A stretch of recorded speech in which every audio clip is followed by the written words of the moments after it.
Moving to a new country is always scary, and there are always culture shocks that you're going to encounter, especially if the culture of the country you're moving to is completely different from where you're coming from.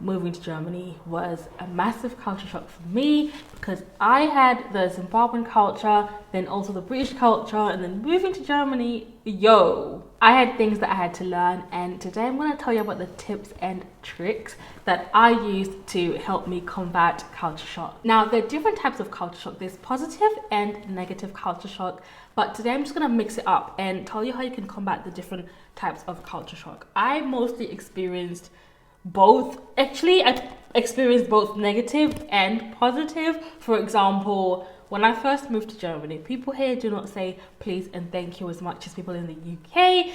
And in Zimbabwe, in my culture, we're very humble and more, a bit quiet, shy, Whereas in Germany, they just straight up like, no, we're not doing that A, B, C, D, E. Like, they're just like, yeah. So in this video, I'm going to tell you some of the tips and tricks that you can use to combat culture shock. Let's get right into it. The first thing I'm going to suggest is for you to learn the language. I think in every tip that I would give for anybody moving abroad, especially if they don't speak your mother language or native language, is to learn the language. It's very important because it will help you to understand even the jokes, or sometimes, I'll give you an example. As I said, I live in Germany. When people speak English in Germany, it might come across as if they're being a bit rude, mean, but no, they're just probably most likely translating directly from translating from German to English, and sometimes it comes across as, I don't know, a bit abrupt and a bit like, but it's no. Basic knowledge of the language of the country that you're moving to will help you to go far, and it goes a long way. I definitely recommend it. My German language skills are still coming. They're not, I don't know if I'll ever be fluent. My German language skills are definitely good. I will not sit here and say that I don't speak good German, because I do. I'm not fluent. If you know about German, and you know about the der, die, das mean the, but these nouns, I guess, have genders, and I just always mix them up, Moving on is culture differences. So I did an integration course when I first moved here. It helps you to know just a bit more about the politics, the laws, and things about the country. So take time to know about the cultures, the traditions. I did not know that Oktoberfest was a Bavarian thing, for example. I thought it was I was about to say überall, which is a German word for everywhere. I thought it was an event that was celebrated all around Germany, but it's really not. Even the Dirndls, it's something that is celebrated in the south of Germany. So it's important to know about the cultures and the traditions of where you're moving to. Some countries, as I said, I can only mainly speak about Germany, it has 16 Bundesländer, and they're all completely different. So take time to know this and to know a bit more about the politics, the laws, to integrate into the culture. This is my utmost favorite tip, and that is to build a community. You may be shy, you may not be shy. So I think I'm an ambivert, which means sometimes I feel introverted and sometimes I feel extroverted, and it's okay. I used to think there was something wrong, but nah, it's totally okay. But try and build a community, meet friends that have similar experiences to you. There's so many Facebook groups of, for example, the city that you're living in. If you type in the city and you can type in expats or foreigners in this, I don't know, for example, Frankfurt, you will find people that are in that city. I'm so lucky, honestly, because we have British people in Germany, Zimbabwean people in Germany, expats in Germany, so many groups. So just try and look for groups. If you don't for groups, and if you don't live in a big city, look for groups in your city. If not, then try and find some hobbies that you can do. Not only if you do hobbies, not only are you gonna make friends, but you might meet people that will help you with the German language, especially if it's a place that has predominantly German people that will help you with your language skills. If you join these expert groups, you're going to find people that are like-minded, and you might even find someone from your city where you came from, so I really recommend them. Which brings me to my next point of try new things. If there's something that you've always wanted to try in your home country or whatever, try it. And if you've never thought of it and it's something that you see and you're like, what is that? Try it. You've got nothing to lose. You have way more to lose when you don't try new things. And I'm an adventurous person. Heck, I even jumped out of a plane, which I absolutely loved. So I'm such a motivator of trying new things and putting yourself outside of the comfort zone. Now, I know sometimes it can be difficult to put yourself out there to try and do new things, especially if you're very shy and a bit introvert or you get very anxious.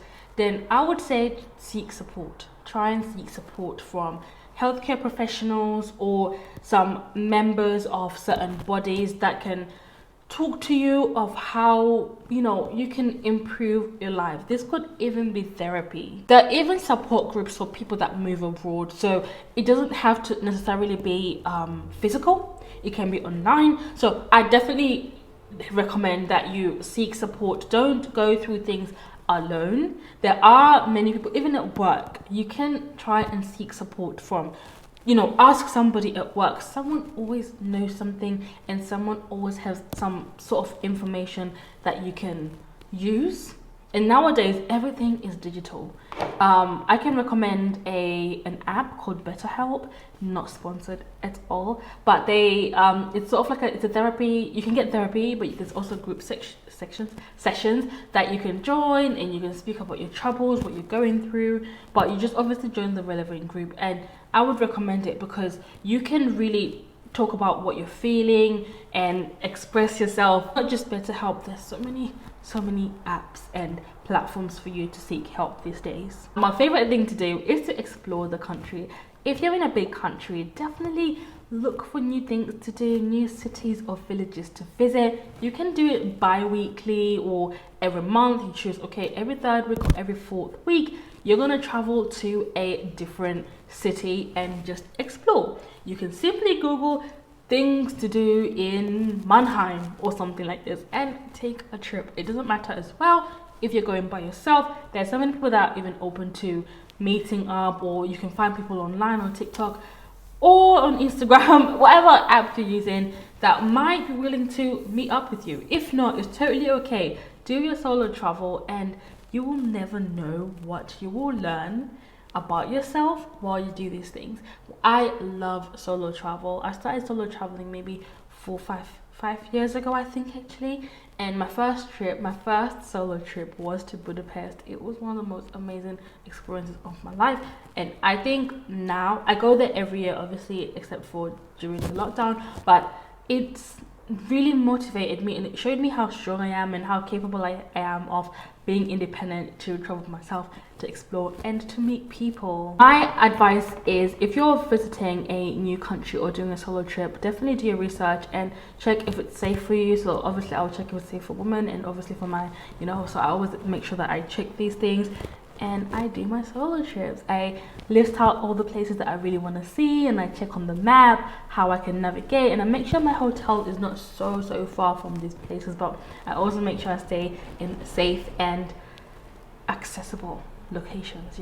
One app that I also want to recommend is Meetup. Meetup has events in that city that you're going to or living in. They have things that are happening. This could be online or in person, so check those out. And if there's nothing happening in your country, in the city you're living in, look for, let's say, networking events. There's always, so I work in tech, right? And for me, I feel like there's always some sort of networking event that is happening. I have been to like a few of them, okay, around 3 of them, because I didn't feel like I needed to do a lot of networking to meet people. I live in Frankfurt, so obviously slightly bigger city with a lot of foreign people, so there's a lot of people that are willing to make friends. But network on the Meetup app and meet people in the profession. LinkedIn is also good. You can meet people from LinkedIn, suggest to meet up for coffee or stuff, pay for the coffee or whatever, you know. With that, I want to say thank you for watching this super short video. I hope you enjoyed it. I am Berveleen, and don't forget to like and subscribe, follow my Instagram, and yeah, check out my other videos too. Bye. Hi guys, welcome to my channel. My name is Berveleen, and today we're going to talk about people that are like-minded, or people that are going through the same situations, or you will find people